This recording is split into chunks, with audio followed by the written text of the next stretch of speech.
First, how awesome for Allie Upshaw to have a voice and use it. I mean, that if you do any research on what she's talking about, it's unbelievable. And so whatever I can do for Coach Franklin and them to help them find some orange shirts and stuff, and I'll wear an orange ribbon on Friday night because that's pretty special. My late grandfather, spoke Navajo, so he would have enjoyed sitting in here and listening to Allie. Pretty special for one, as talented as she is and as high of an expectation as she has to be successful. But for her to use her voice, I mean, I do it all the time because of my little one. But I think it's brave of her because she could have very easily said nothing. Asking to wear an orange color with all the teams that we play orange around here, good for her, and I'll do it proudly. That's pretty neat. Talk about Saturday night, and it won't be long because there ain't much to talk about. We didn't play good enough to be competitive. We still are trying to build towards playing at that level. They were bigger, stronger, and they played better than us. We had opportunities on defense in the first half to get off the field to keep them off the scoreboard, and only did it once or twice, kept them off the scoreboard, and they got 17 points out of it. If we can make a couple tackles on third down, I mean, it could have been 7 or 10 to nothing at halftime. We should have stayed more running between the tackles on offense.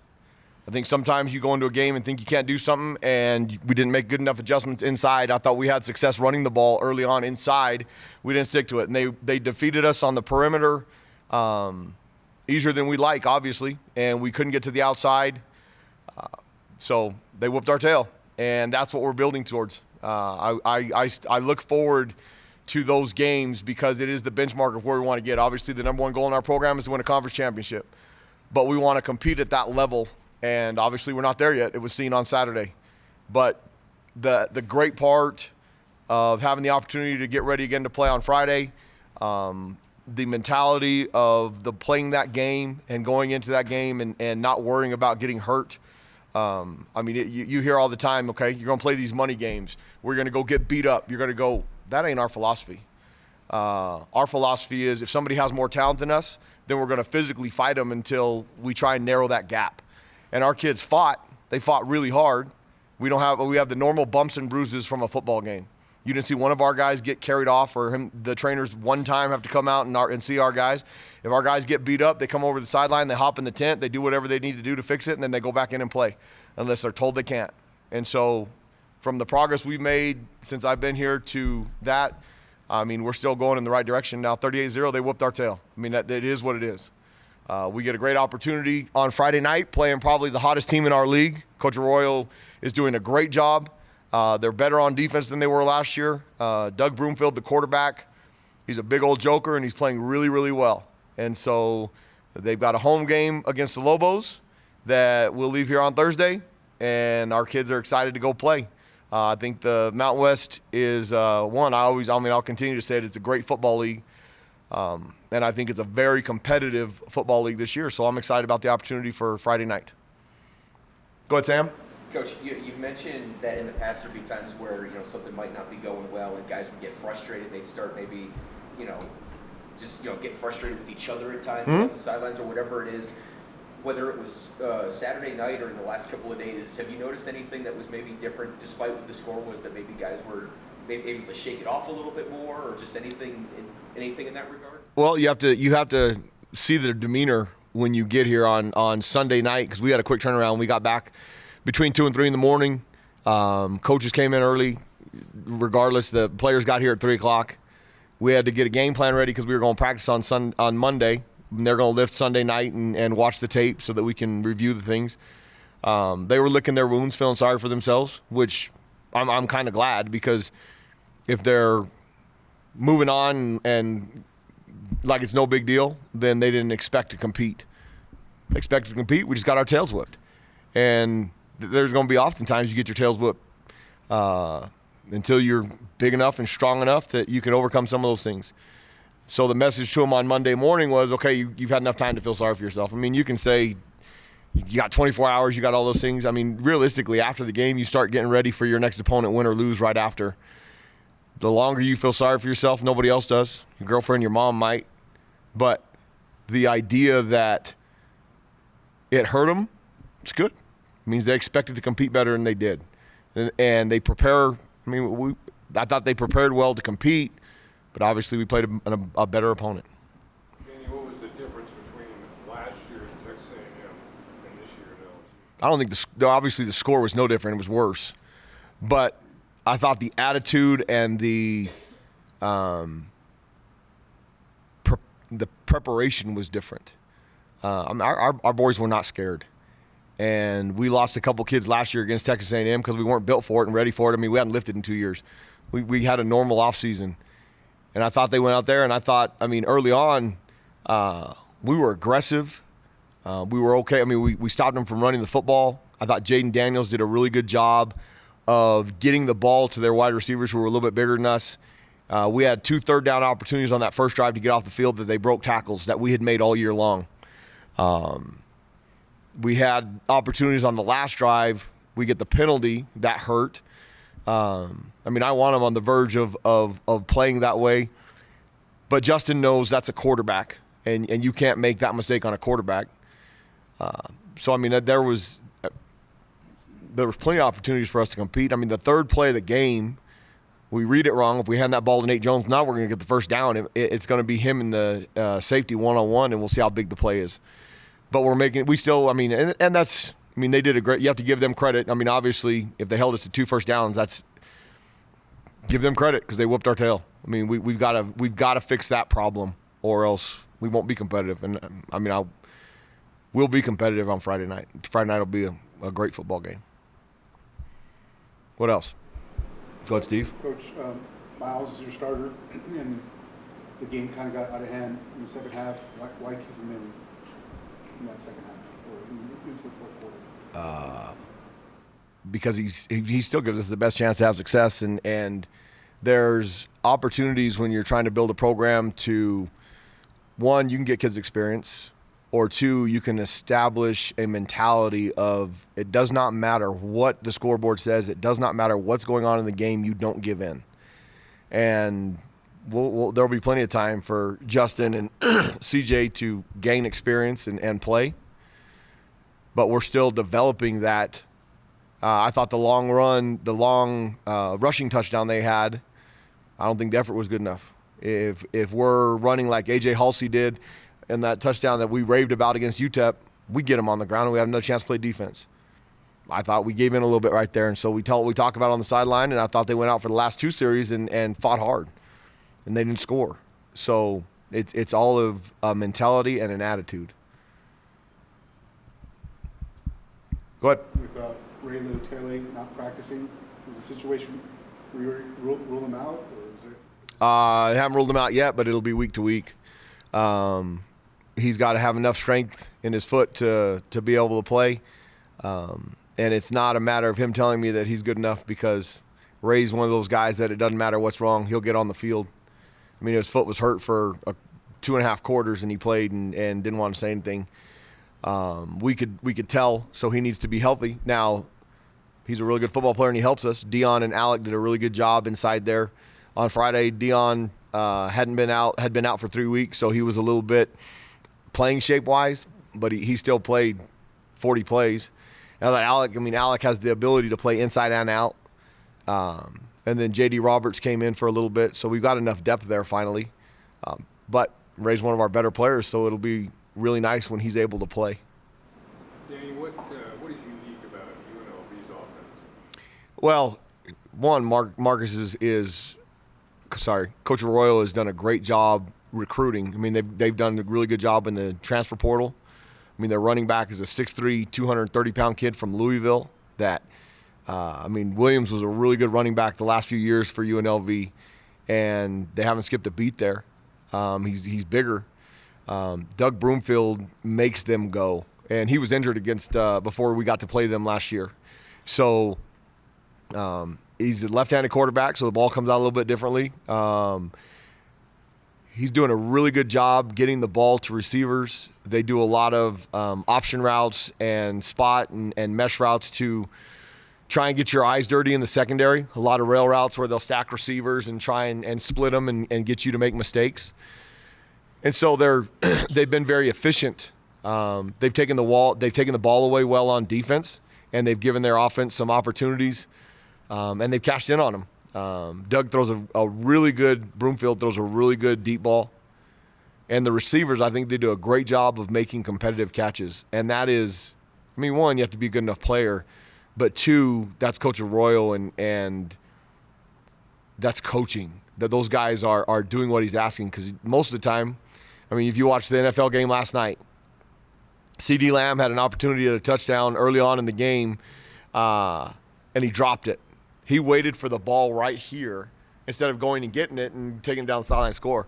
Their guys don't wait for the ball. They go take it from you. They'll jump over you. They use their hands. So, much like a defense perspective is being taught, they do a good job of coaching them to do those things. And they're doing the little things that's helping them be successful. He was good at Oregon. He's doing a really good job. Are you excited to see your defense against their offense? Very, very. I think it's a great matchup. I think we've got players in the secondary that are aggressive like that, and I think they have something to prove after Saturday. They've had to listen to me, tell them they ain't good enough all the last couple of days of what happened. I don't believe they believe that, and they shouldn't. They should look at me like I'm crazy. And so I know they're excited to go out there and compete, and I know UNLV's kids are excited to go out there and compete. So it'll be a great opportunity. Coach, big news on the recruiting trail yesterday for you. Your third local commit so far for next season. You always say you want the best in the state. How do you think you're accomplishing that so far? If you watch, I'm not allowed to technically comment on it, but if you watch social media, and I do too, Frank gave me a great suggestion on how to handle that. It's all over, and that's great. We want to keep the best New Mexico kids at home. And if you listen to them talk when they get interviewed on the radio, or if you listen to them in the newspapers, they talk to each other. And they're recruiting each other as hard as we are, which is what you want, because there's some elite talent in New Mexico that with the internet, you don't get to hide anymore. When Brian Urlacher was recruited, he had 2 offers. Texas Tech, 40 miles down the road, didn't offer him. And a position coach got fired because of it, because there shouldn't be a kid that's good that a school doesn't know about when they're in their backyard. You can't do that anymore because of Huddle and the internet and YouTube and all those things. So it has to be through relationships. It has to be through those guys trying to convince and believe that we're doing something special here. And so I think that's another opportunity to see that the kids believe in what we're doing, their families believe in what we're doing. And I think Coach Ridenauer and Coach Howes with the local ties have done a great job. Coach Long and myself, knowing a lot of the high school coaches from years of being here, they believe in that message, and we're going to keep recruiting all those kids. And if we don't recruit one of those kids that believes that they are good enough and we don't give them the opportunity right away, Cody Moon did it to perfection. Come and prove that you can play. We'll give you an opportunity, and if you're good enough, then we're going to put you on a scholarship. And if you're not, then you'll help us continue to build this program. So I thought it was exciting. We're excited about the commits that we have, about the commits that we're getting. If you want to be a good coach, you get good players. And when they have some loyalties to New Mexico, it helps in the world that we're in right now. Danny, you've said in the past you want a Stoney Case or a Graham Lee. Mm-hmm. And you need to go to the portal to find guys like that. I don't disagree with that. It's harder to develop them, extremely harder than it was years ago, because with with all of the access that these kids have nowadays with 7-on-7s, 7-on-7 has become AAU basketball. They have travel teams, they go national. There's no patience for a kid to come on a campus and wait his turn. Most of them, if they're not playing, they want to leave. And so that oftentimes is the fastest route to find a quarterback. There's not a ton of great ones in this world. It's look at how many great quarterbacks there are in the NFL. You've probably got 4 or 5, and the other 27 teams are hunting every week to find the next. Cooper Rush, what he's done for the Cowboys, now obviously I'm a Cowboy fan. So what Cooper Rush has done the last 2 weeks, hopefully he's earned himself an opportunity to play more in that league, because he's done a great job in 2 games. He's efficient with the ball. So finding guys like that's realistically probably the majority of the recruiting that's going to be done by everybody in the country. Go ahead, Sam.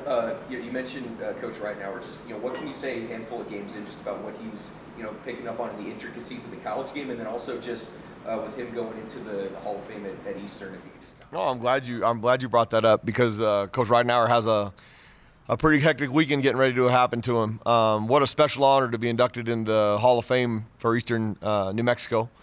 So we'll get back at whatever time we get back to kickoff. The game's at 9, won't be over till a little after midnight.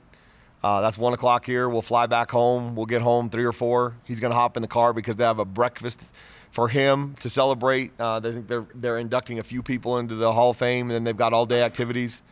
You only get so many opportunities in your life for something like that. So he's going to celebrate it. I think he was a little bit worried about asking, can he have that day to do that? But those things are important. I mean, football, obviously our jobs are very, very important, and it's what our world revolves around. But there's only so many things that you have in life for an opportunity like that. And he's earned it. He's done a great job adapting to the recruiting world. He spends more time on the phone. I mean, it's awesome. If you don't recruit every day, you end up looking like a bum, and he's been phenomenal. And I don't think people realize how hard that is on our families, because when I go home, my phone's constantly dinging and ringing, and these watches now, it's constantly vibrating, and it's a habit now. I do this, and it can be very distracting to your family members. But you marry special people that understand and are unbelievable. And I think Erica is probably figuring that out. But the bottom line, and I say this and I can't say it enough, if you want to be a great coach, you get great players. If the talent is equal, coaching makes a significant difference. If you don't have enough talent, it doesn't matter. You can be Vince Lombardi. If you don't have enough talent, you're not going to win. So you better continue to do that in the recruiting world. I think he's doing a great job. Coach, as a follow-up to the question about your latest commitment, you talk often about what's it going to take to fill the stadium. So is it a situation where it's going to require winning and winning with New Mexico players in order to fill the stadium and really get the community? I think that helps significantly. When we did it before, when we averaged 35 to 38,000 people in the mid-2000s, we had a lot of New Mexico players that were our best players. You had Dontrell Moore, you had Nick Spiegel, you had Mike Mahoric, you had Brian Johnson, Curtis Pino. I mean, those guys were all from Albuquerque, from New Mexico. Hank Baskett, Cole McCamey. I mean, all those kids, they were our best players. Ryan Cook. I mean, they were all some of those guys were NFL guys. They were New Mexico guys, so they had that connection to the community, but we were good. We won. I've said it a bunch of times. I'm going to sound like a broken record because it is history, but between 2000 and 2008, we were the winningest program in the Mountain West Conference. We had the most 6-win seasons. We were the only team that was bowl eligible, the only team, including BYU, Utah, TCU, Boise State. We were the only team that did those things, so that's why that place was full.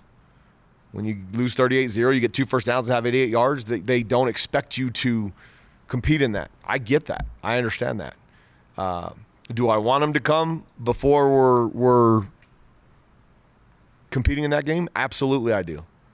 But your lot in life is your lot in life. You keep plugging away. We win enough games, they'll show up. And it helps if you have New Mexico kids. New Mexico kids are special to me, 1, because I'm one of them, but 2, because they're good enough to compete at a championship level. You can't recruit 25 New Mexico kids in one class because there's not enough talent, because there's not enough people. 1.2 million people in the whole state, the population is just not big enough to fill the Division I football team. But there's 4 or 5 every year that you can compete at a championship level if you develop them. And I think we can develop New Mexico kids maybe better or longer than other kids that might get recruited off our campus. Now, I know we've got a bunch of kids downstairs in that locker room that love being at the University of New Mexico. They love being a part of this program, and they're super excited to compete and have success. So I mentioned the transfer portal problems, and I'm probably making more of a problem of it for ourselves than there needs to be. Address that problem. We had the 2 that left last year, Cade Briggs and Aaron Dumas. Go see how it worked out for them. Coach, could you evaluate your quarterback performance and offense performance? Not good enough. You get 88 yards and 2 first downs, not good enough. I thought we did some things early in the first 3 series where we got ourselves, we weren't behind the chains, we didn't convert third downs. And we didn't convert third downs on either side of the ball. You have to be able to stay in front of the chains, and you have to be able to keep moving forward in order to be competitive. We've got to have a better plan to give our kids a chance for success, because we've got enough talent to be competitive. So we didn't do a good enough job of that Saturday night, excuse me. LSU was better than we were.